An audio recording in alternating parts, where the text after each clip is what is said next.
नमस्कार, मी लतिका। आज मी तुम्हाला मस्त अशी सुक्की भाजी बनवून दाखवणार आहे। त्यासाठी बघा ही फ्रेश वाटाणे घेतलेले आहेत आणि फ्रेश वाटाणे मी स्वच्छ धुवून म्हणजे नीट करून स्वच्छ धुवून ह्याला मी तव्यामध्ये भाजून घेतलेले। तसे डाग पडस्तोवर भाजून घ्यायचे, पण फ्रेशच घ्यायचे।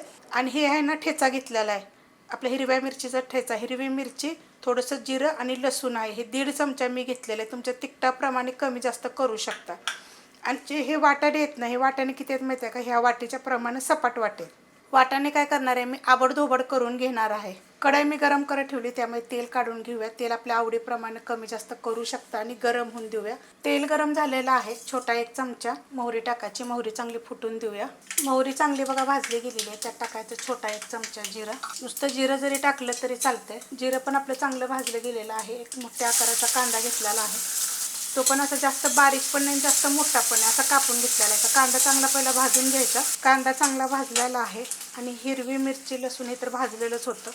लसूण सुद्धा या ठेचामध्ये मी भाजून घेतला होता, तो पण 1 मिनिट फक्त परतायचं।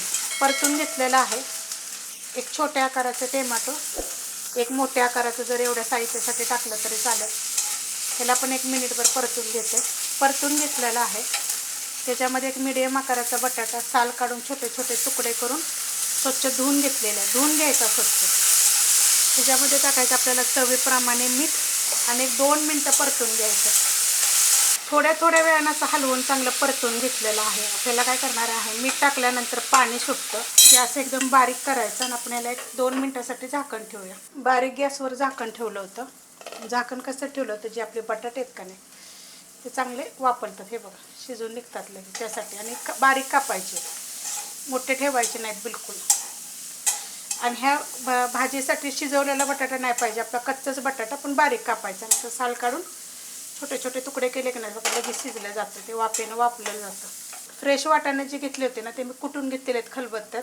खलबत्ता जर नसेल ना तर तुम्ही आबडधोबड मिक्सरला पण करू शकता। गॅस बारीक केला होता आपण झाकण ठेवताना, परत आता हा मीडियम केलेला, तर ह्याच्यामध्ये आपण चांगलं मिक्स करून घेऊया।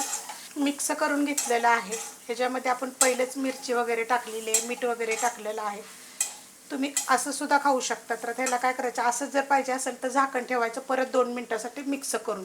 ज्यावेळेस आपण वाटाणा चांगला भाजतो ना तव्यामध्ये, त्यावेळेस अर्धा शिजला जातो, कारण की तो फ्रेश आहे। तर ह्याच्यामध्ये एक छोट्या आकाराची मेथीची पिंडी नीट करून स्वच्छ धुवून पाणी निथळून घेतलेले, जसे आपण हमेशा नीट करतो ना तशी नीट केलेली आहे। नीट करत कशी त्याची पण रेसिपी मी अपलोड केलेली आहे। पाणी पूर्ण निथळायचं, ह्याला पाणी बिलकुल नाही राहिलं पाहिजे। मिक्स करून घ्यायचं। नुसतं मी काय केलेलं आहे, मीडियम गॅसवर मिक्स करून घेतलेलं आहे। आता ही भाजी आपल्याला चांगली शिजवून घ्यायची आहे। त्याला पाणी थोडंसं सुटणार, कारण पाणी जरी निथळलं ना तरी पाणी सुटतं। आता हे काय करायचं, आपल्याला चांगली भाजी होऊन द्यायची। 2 ते 3 मिनिटं फक्त लागते ती मीडियम गॅसवर आता या भाजीला।